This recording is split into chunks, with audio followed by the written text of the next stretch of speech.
First thing I do is cast my eye over the entire vehicle and have a look at the vehicle, look at the panel fit, look at the colour of the vehicle, look at how the vehicle presents, and then after I get an overall picture of the vehicle, then I move on and start commencing my assessment.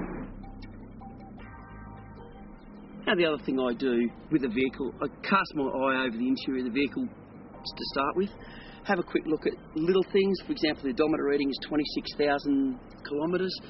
Cast my eye quickly over pedals, the general overall condition of the vehicle, whether it's got any screw holes in the dash,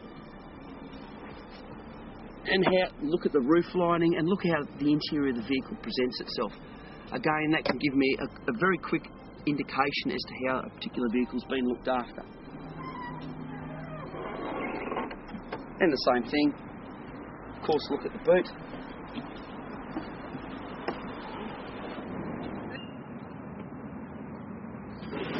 This is a 2004 Toyota Camry Altice.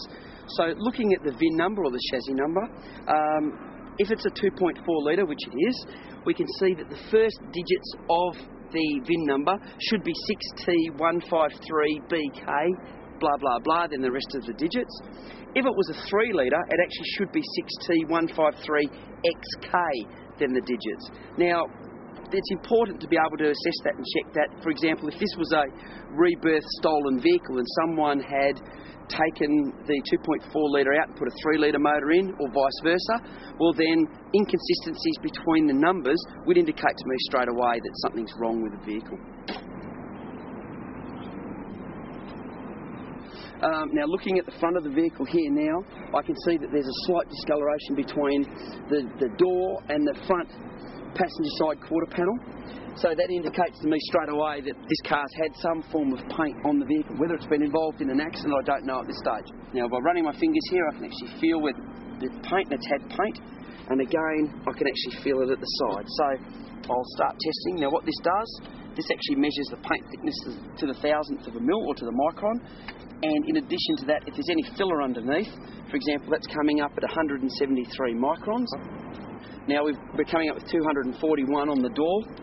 Now what we do, we go over the panel and we start having a look at the vehicle. So I'm feeling the panel, now I'm running my fingers along the crease, and I can tell straight away before I even open the bonnet that this panel's been resprayed and redone. Now, what's happening at the moment, the microns are starting to increase. We're running from the front from about 132 and we're moving up, and we're now looking at the other door, we're now running up to 243 microns. Now what this is telling me, it's telling me that this front panel has been pushed into this door at some stage. Now again, if we look carefully down the bottom, we can see here tiny marks where this door's been resprayed as well, and I can actually feel it with my hand. Now what we're doing now is opening the door. We're going to check the difference in the creases, and again I could feel it straight away. This panel's been resprayed. So you just run the fingers along there. You can just feel actually where it's been resprayed here.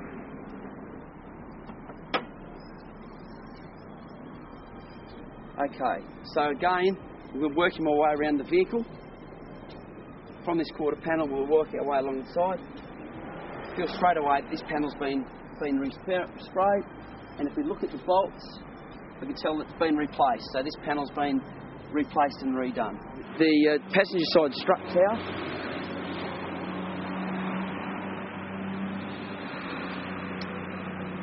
Camrys often have a little bit of left over from the welding, but nothing like this. I can tell straight away that this door's been not only replaced in the skin, but also the interior of the door. You can see paint just on the inside here, underneath the door strip. Now the other thing is that just casting my eye over it, you can see it's known in the trade, call it goo. This has all been redone, so they've actually put another skin on the door. Coming at 83 microns here, which inside of the door, which tells me it's not just the skin, but the whole door's been badly damaged and reskinned and replaced. I can feel the paint anomalies here as well.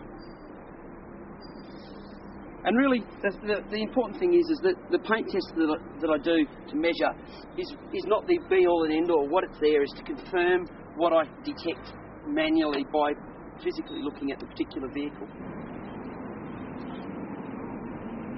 So this is a very good comparison to the passenger side door. If we look down and look at the corner, and again we can see it's all original as it should be. So what I'm doing now, I'm just quickly going over the rest of the vehicle.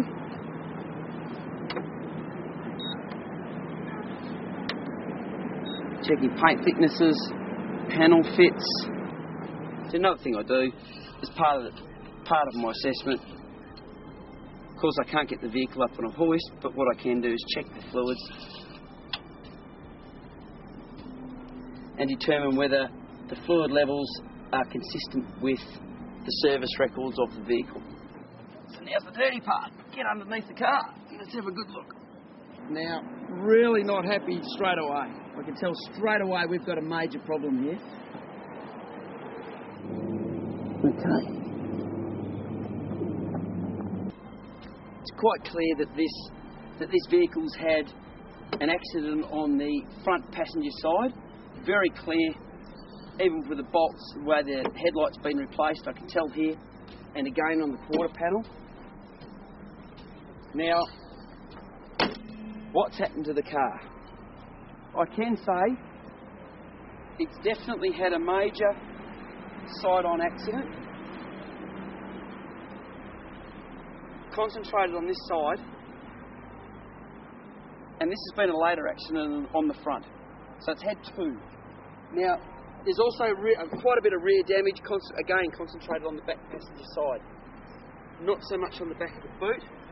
Indicates to me, more than likely, it's had a side-on hit, probably at this sort of angle here, where the side of this vehicle's been repaired and replaced, and it's then had another accident later on. And if you get the camera, if we get the right angle, you can actually see the difference in the paint. Now, this whole side's been repainted, and this front quarter panel doesn't quite match, and that tells me straight away that this quarter panel's been the front of the vehicle's been accident damaged at a later time than the side. So it's had two accidents, one major on the side, and it's had another moderate to severe accident on the front passenger quarter.